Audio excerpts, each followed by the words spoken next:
Hi guys, it's Kelly here and I'm back with another video. Today's video is featuring some products from My Favorite Things. This is the Flamingo Dynamic Set Tickled Pink Stamp Set. I used the Torn Edge and the Sunny Rays stencil. They're actually retired.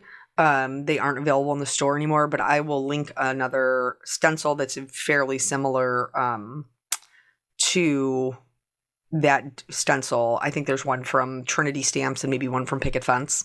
So I didn't cut apart my dies because I needed all of the pieces parts anyway. So I just cut them out of white. I knew I was going to be Copic coloring them, and this kept it nice and easy that I didn't have to tape down a bunch of different stuff because everything was still connected. So lazy crafting for the win. The other thing that I did want to note is we're going to be talking a lot about embossing powders today, but it is going to take us a while to get to that section of embossing powders because it wasn't something that I planned. It was literally a situation that I just found myself in. So now that all of my die cutting is done, this is all out of Nina 80-pound cardstock in white because I knew that I was going to go in and color them. They would be just as adorable if you cut them out of colored cardstock and then maybe added some shading. Here, My Favorite Things does a free gift at $60. And so this Torn Edge die was my free gift with one of my orders. They, like I said, they have since gotten rid of it, but they still do the free gift at $60. If you don't have a die similar to this and you're looking for kind of that torn edge, literally just tear your paper, folks. You don't need a die for that. This is just going to add a little bit more interest to our scene. I actually made this card. This is how long I have been waiting to put this video up. This is my sister, my middle sister's birthday card, and her birthday is in May. But when I tell you, every single time I went to do this voiceover and put up the video, that they were sold out of those Flamingo Dynamics and the Tickled Pink stamp set, I am not kidding you. It has been sold out. I think I've gotten like 2 notifications that it's come back in stock. And by the time I have gotten to like a chance to do the voiceover, they're sold out again. So if you like them, get on the list.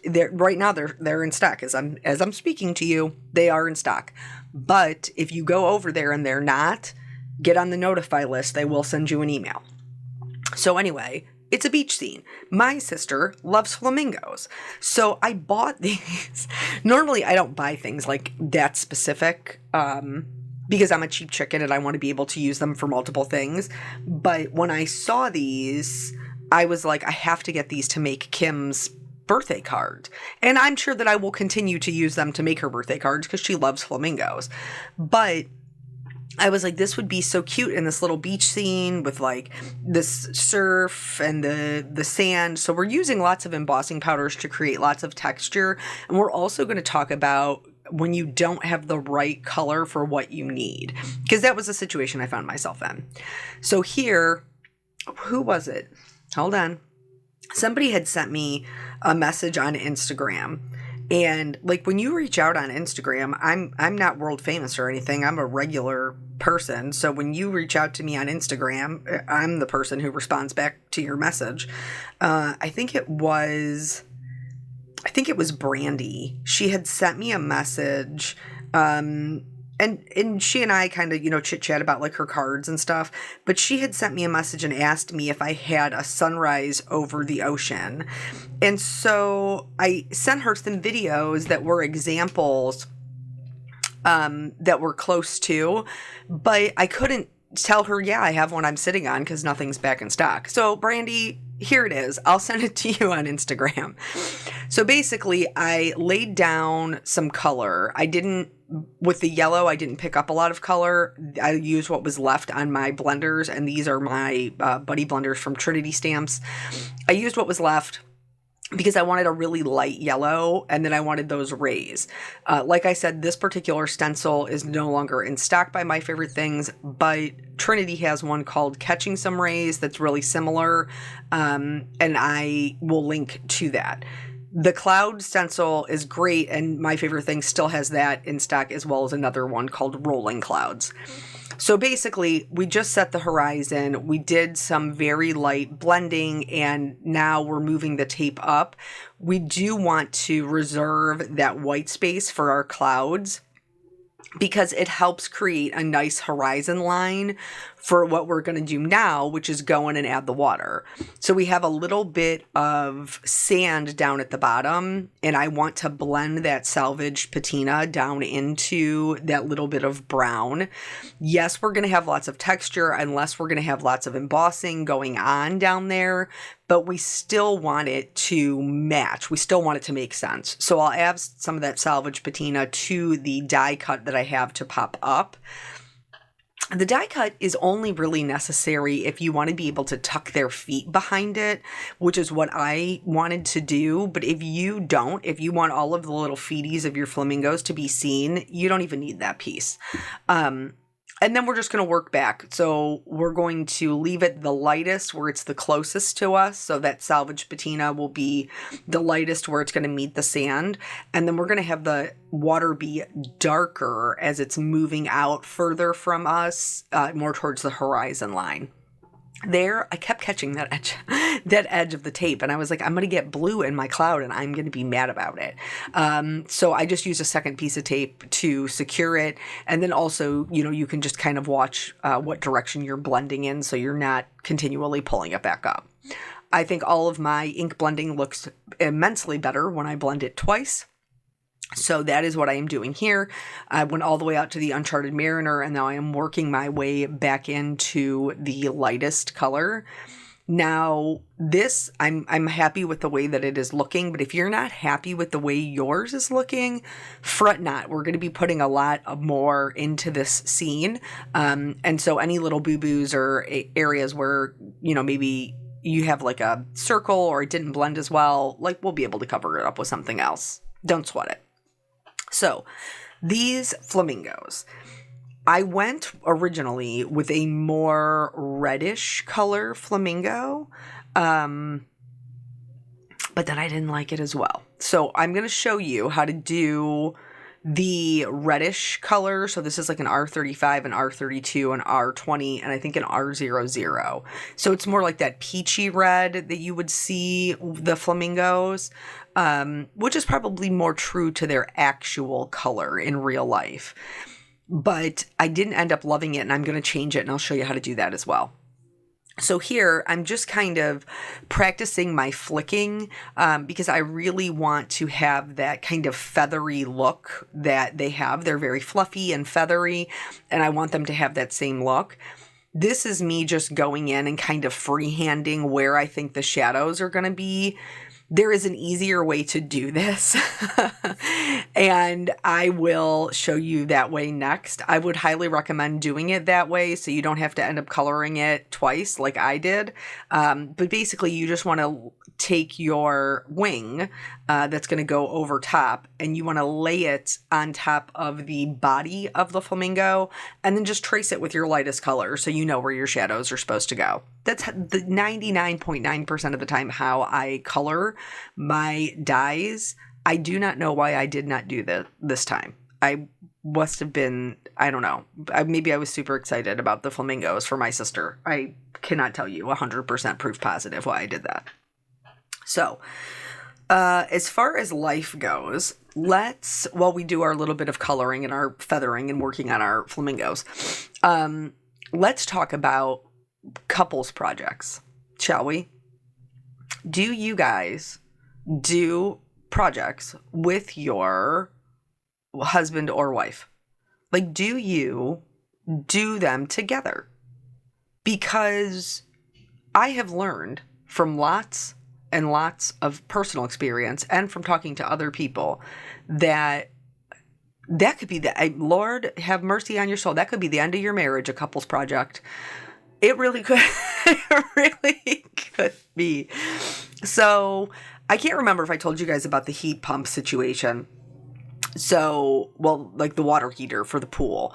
We had to put in a pallet, and Eric had, kind of laid it out about what we needed to do. And there is a 4-inch wide like, I don't, like a base, basically. It's like a 4-inch wide piece of wood that holds the electrical plug for the pool pump and all of that. And we were going to be building the pad around it. So we were out there, we were talking a lot of maths, and he wasn't understanding what I was saying, and I wasn't understanding what he was saying, and like eventually we just had to go get all of the pavers and lay them down so that they could visually be seen, so that points could be made. So that was done and completed, and I'm very excited now about having the pool heater, since we live in Ohio and our pool season is, without that heater is only like 2.5 months. But now we've moved on to the staining of the deck. And let me just tell you how we have two totally different approaches to everything. So he's looking at, now we're doing a semi-transparent, okay, which is like the middle of the road. So a transparent, which is just like a regular stain, you have to redo like every 2 years. The semi-transparent you have to redo, I think, every 4, and the paint, so completely opaque, you have to redo every 6. I like wood grain, and if it was up to me, I would have a beautiful shiny deck that I had to redo every 2 years. But I also realized that like I have children and a job, and that's just not reasonable for me to be able to redo it every 2 years. So we compromised on a semi-transparent.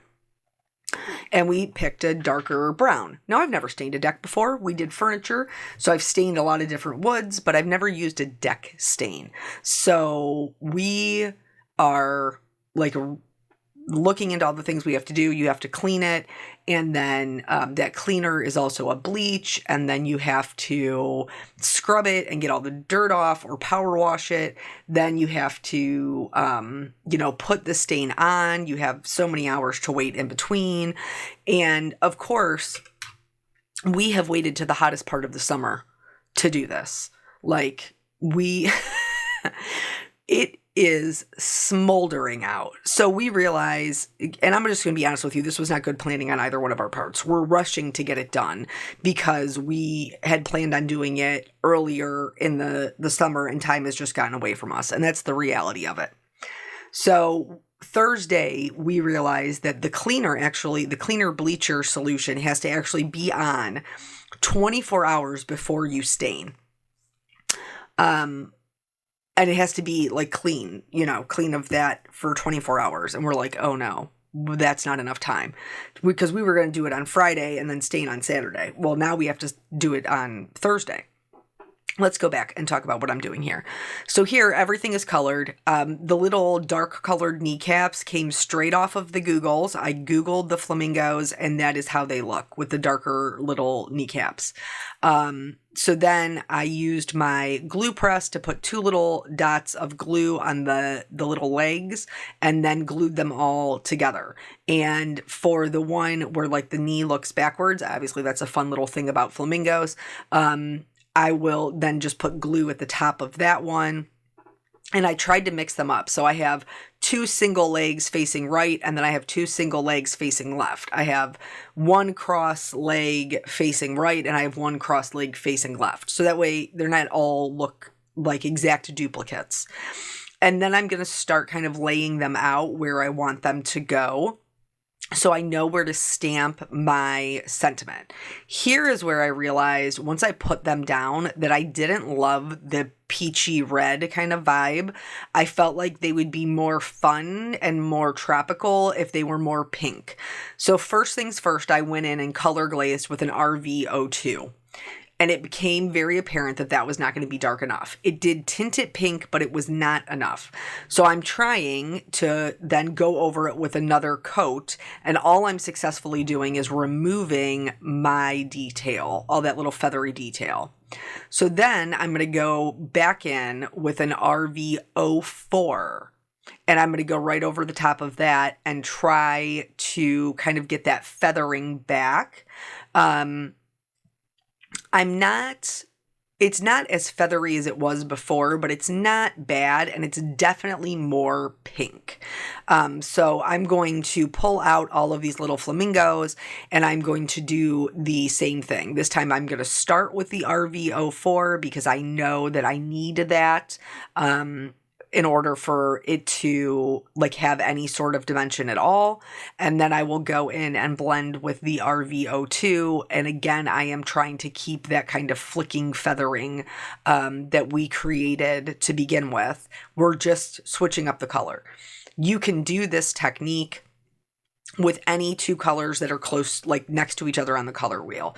So let's say these flamingos were red and I wanted them to be orange, I could do that. If these flamingos are red and I wanted them to be purple, that's kind of a no-go. So here is now where I realize the sentiment. The sentiment says, tickled pink that it's your birthday. And I really wanted to do the tickled pink in pink. But the only way to do that on top of the ink blending I have is by using embossing powder. So now begins the experiments. So I have some Versamark and a scrap piece of paper. I'm just swishing some on my scrap piece of paper, and I'm going to try the pinks or near pinks that I have in my stash. This one is not a pink, it's actually a rose gold. So I tried that one. I then tried a lighter pink that I had in my stash. And I'm going to be honest with you guys, I don't keep a lot of colored embossing powder. I don't. Because I mostly use white. That's about it. And then this one I tried is red. So I was like, well, maybe it'll be a reddish pink. So once I got all of those on, then I'm going to heat set them, and then I will compare them to what I already have. This is the easiest way to see if what you have will match. Just use that scrap piece of paper, use a little bit, of clear embossing powder or clear embossing ink, throw it on there and heat set it. None of these match. So from there, I'm like, okay, what else do I have that I can change the color? Distress inks or distress oxides also are known to hold and embossing powder that you can emboss with them. So this time I did picked raspberry and I used the lighter pink, but then I also used a clear to see how I liked those if that was going to work for me. So if you have any pigment inks, that's another way that you can get the color that you're looking for over top of something else. So now I'm checking out these. They don't look too different, but the pink one is slightly more different. So I decided I was going to try Kitsch Flamingo. Obviously, it's a flamingo color. It is a slightly more purple pink, I think. So I'm trying it again with the same thing. After my first round of tests with the rose gold, the pink, and the red, I've ruled out the pink and the red. So now I'm going to try this one with the pink. Did I say I rolled out the pink and the red? I think I did. I rolled out the rose gold and the red. The pink is still in the running. So then I tried the Kitsch Flamingo with the pink and the clear and see if I liked either one of those better. And each time I'm just kind of comparing it to what I have going on and looking at it, it does seem like the picked raspberry is going to be the best option. So from there, I was like, maybe let me try something. So this is the lighter pink and the red. I'm going to just do 2 little scoops. I'm going to mix it up. Now, embossing powder doesn't mix like when you do color glazing, when you're mixing 2 different colors. It's speckles of each color. So I thought, well, okay, let me try this over the ink and see if maybe that makes it just a little bit darker. You can make your own embossing mixes and keep them just in separate containers, but you cannot put them back in the container you took them out of without contaminating that color. So this one is very interesting. It's speckles of pink, speckles of red, and you'll see that upcoming we have a sand embossing powder that we're going to use that very much uses this kind of same thing. It's just pre-mixed. So once I decided what I was doing, which ended up being the picked raspberry with the pink, the light pink embossing powder, I have to mask off the bottom because the part that I want to be pink is the part that says tickled pink. So I'm going to treat it with my anti-static tool. I'm going to go in, and after I have masked off the bottom part, I will ink up just the part that says tickled pink, remove that tape, and then go ahead and stamp it down. Now I can bring it in here. I can hit it with that light pink embossing powder. And I like to do, like I usually like to add mine twice. I'm going to pour that excess back into the jar. And then we'll be able to heat set it. And then our sentiment will be pink, which is what I was going for to begin with. Now I'm going to clean off my stamp, make sure there's no moisture left on it. Then I will mask off the part that says tickled pink. I will ink up the bottom with black ink this time. You could do the whole thing pink if you wanted to, but I thought it just made more sense just to have that portion, that tickled pink portion. And then again, we will remove the tape and then stamp it down. Tickled pink that it's your birthday. I thought that was super cute. And now we can go into building the other things. So I have a Pouncer and some Versamark. I also have a Distress embossing pen. A Versamark one would work equally as well. I like to do the Pouncer, even though it's going to put down way more ink than I want it to. I like to use the Pouncer when I'm creating my surf because it gives me the opportunity to shape it. Which you'll see here in a minute. We're going to go in with a dry paintbrush. This is definitely something that I've done before in other videos. But if you haven't seen it before, it's a super cool way to build a beach scene. So we're going to use some white puff embossing powder. And we're going to dump that onto our little beach scene here. You can see how much surf there is. And then also those little lines we created with the pen that look like waves kind of that are up and coming. And then I'm going to just randomly start brushing off areas. And then once I get down to where the like sand is, I'll start shaping out the surf. There is no right or wrong way to do this. I just try to go in like wavy kind of lines. I do let there be some that kind of sits on top of the sand just kind of randomly that isn't in a line, that is a few little speckles. Because once we heat this, if you're not familiar with this type of embossing powder, once we heat this, this is going to puff up quite a bit, and it's going to look super cool, like a 3D kind of foam. I'm going to put this excess in there for now, and we're going to have to come back and use this again in just a minute. But in the meantime, I do preheat my heat gun to make sure that it is nice and hot, so it reduces the amount of warping to my cardstock. But you can see how it's getting solid and it's getting like super puffed up, which I just love. I think it's so fun. And this is, again, that torn edge die. If you don't have a torn edge die, just rip your paper. If you go against the grain, it's going to be more choppy. If you go with the grain, it'll be a more smooth tear. Either way will work. It just depends on the style you like.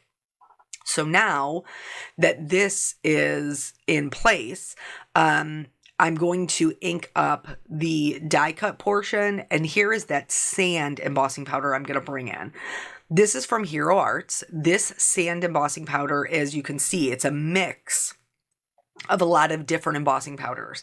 So there's some white in there, there's some gold in there, there's some darker brown, there's some beige, all of these things that you would see to make a sandy texture, which is super, super cool. Like, it's so awesome, and it melts, just like regular embossing powder would, but you get to see all those different sandy textures in there, just like you would in real life. See a multitude of colors, and obviously as you run your fingers over it, you can feel the texture as well. Love that embossing powder. So here you can see now it's a super cool scene with lots of texture even before we put the flamingos in. So for the flamingos, I am going to go in and very quickly just add some surf to their feet. And this is because some of them are going to be seen, some of them are not. But if they're seen standing in the water, like where that surf is coming in, then their feet would have some surf on there. It would look weird if they were standing in surf and their feet were totally clean. So I just added a little bit of Versamark. I dunked them in, I dunked them into the embossing powder and just kind of randomly knocked off a little bit. It doesn't have to be completely covered. Or if you're like, hey, they're really, out there deep in it, maybe you want it to be completely covered. I just wanted a couple little specks so that it made sense in my scene card. The irony of this card is I gave it to my sister. We had a party for her here at my house for her birthday, and I gave it to her, but I didn't even get to see it because I was too busy getting her flowers out of the garage at the time. So I hope she loved it. I have no idea. Here, when I previously arranged my card, I took a picture of it, and that's what I'm showing you there. That is a great way, if you've arranged something in a way you're really happy with, to make sure that you can get it back to what you wanted it to be. Take a picture of it and then just set it aside. So that way you can look at it while you're putting them together. So 2 of the flamingos are going to go behind the die cut piece, and 2 of them are going to go in front. The die cut piece and the 2 in front will be popped up on foam tape just for some added dimension. Let's go back to my couples story. I'm not even going to get to the whole thing. We'll have to come back. But anyway, so Thursday night, we end up out there having to do this cleaning totally unexpectedly. We definitely ran out of sunlight. So then Friday, I took a portion of my day to go out there and finish cleaning the rest of the deck. But we had 2 different approaches. His approach was that he was really wanted to get the floors done first because we could paint the railings anytime. Like if we ran out of time on the weekend, we could paint the railings anytime. And I wanted to do the railings first because to me, it made the most sense to get the railing out of the way. If you do the floors before you do the railing, then you can't stand on the floor for like 4 hours. Plus, you have to worry about the drips on the railings getting onto the deck. So we just had like 2 totally different approaches. And can I just tell you, that is always the case. Like, I'm not saying one is better than the other or one is right or wrong, but I can tell you that my husband and I never have the same idea about how to approach things. Like ever. Never ever. We can't be alone. So anywho, the weather did shortchange us on the ability to finish the deck. So it is half finished and we have to plan to tackle it again. Both of us are going to take off work a day to, try to work on it. And then probably also heading into this weekend, like just trying to see what we can do to finish up the deck portion, because we got shortchanged on Sunday because it said that it was going to rain. Now it was one of those days where it was like maybe it might rain. You know what I'm saying? Like they're like, oh, there's a chance of. And it was just like a lot of pop-up thunderstorms. Well, when you're painting something, like you can't risk that you're going to have a pop-up thunderstorm before it's that 4 hours where it's cured. So basically, even though half the day was sunny, we couldn't even utilize it because we had no idea when the rainstorm was coming.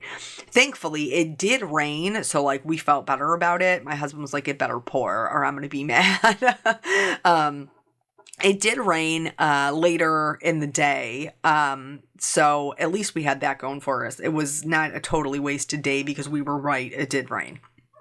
So here, this card's basically put together. Instead of using the die cut eyeballs that come with it, I am using some pearls. These are from Spellbinders, and I'm using the smallest ones to act as their little eyeballs, which I thought was totally adorable.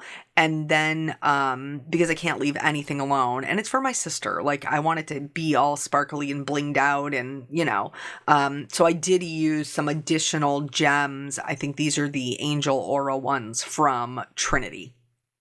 So when you, like the whole point of the video, obviously we had a little bit of story time, is like, these are things that you can do if you find yourself in a situation like I was, where I was in the middle of making the card. I could not stop to go purchase embossing powder that I needed. These are some maybe go-to things that you could try to come up with the embossing powder. I did add some shimmer to the flamingos and the water. Be aware in the water, if you use distress inks like I did, you can kind of move the ink. And then I added some white highlights and just like some little white featheries on top of their wing. And then the beak also got a little white highlight. And I did that for all of them. And then that pretty much finished out the card. So May, June, July, 3 months after I made it, here it is. I hope it was inspiring to you if you're stuck and you don't know what kind of embossing powder to use. So thank you guys so much for joining me. I always appreciate your time, and I will catch you on the next video. Bye.